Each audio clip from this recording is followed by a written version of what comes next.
Hello guys, quick tutorial lang kung paano natin i-adjust yung average consumption natin from liter per 100 kilometers to kilometers per liter. Paano ba natin i-adjust to sa Montero natin? So pwede rin itong guide na to para sa Strada na ganito yung ano niya, yung gauge.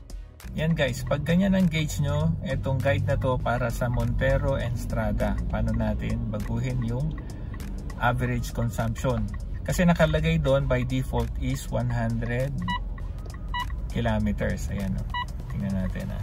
Ayan guys, kung makikita nyo, ayan, ayan, liter per 100 kilometers. So paano ba natin babaguhin yan? Okay, so una, ang pipindutin natin sa manubela natin, ito, itong menu button. Pipindutin natin.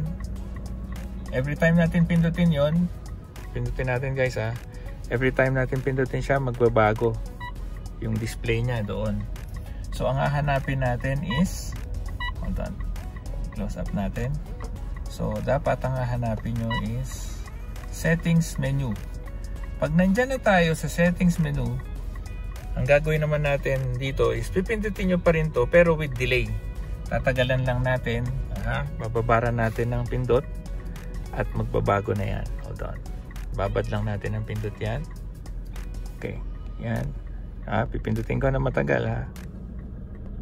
Yun, yan, makikita nyo nagbago na siya. So pag nandyan ka na, ito ang pupuntahan natin, yung average unit. So para makapunta dyan, ang gagawin nyo, ito pa rin ang pipindutin nyo. Yan pa rin, wala na kayo ibang pipindutin yan. Basta pindutin nyo lang yan at gagalaw na yan. Kada pindot, ayan. Ang pupuntahan natin, average unit. Pindutin ulit natin tong button na to para gumalaw doon. There. Then, paano natin i-select yan? Gagawin natin, pipindutin ulit natin yan, pero babad lang. Okay? Pag nandun kayo, babad natin, tulad ng ginawa natin, tagalan nyo lang. Yan, pumasok na siya sa, makikita nyo, nandun na siya, under average unit. So, right now, naka-default tayo ng liters per 100 kilometers. Ang usually, kasi nasa Pilipinas tayo, ang pag-measure natin ng distance is kilometers per liter. Pagka nasa US ka, miles per gallon, and pagka UK, miles per gallon UK. So iba-iba yan. So isa-set lang natin to ng kilometers per liter. So paano natin ililipat tong araw na to? Kailangan yan.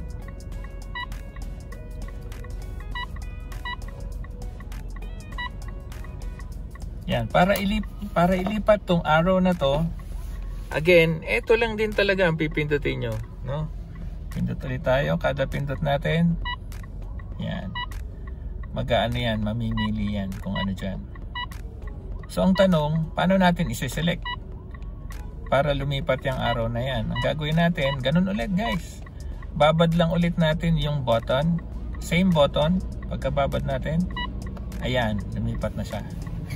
And then, paano tayo mag-exit? Pwede tayong pindutin ulit natin yung button na yun. Isang button lang talaga yan. Punta tayo sa return. And then babad ulit ng pindot. Ayan. And then paano tayo ulit pumasok dun sa main menu kanina? Punta lang ulit tayo sa return. Ayan. And then babad ulit ng pindot. Alright. So nandyan na tayo sa main. Pindutin ulit natin yan. Tingnan natin kung nagbago na yung pag-gauge natin ng average. Ayan na guys. Kung makikita nyo, kilometers per liter na siya. Ngayon, tatakbo tayo. Tingnan natin kung ilang kilometers per liter ang consumption natin. Alright, papakita ko sa inyo.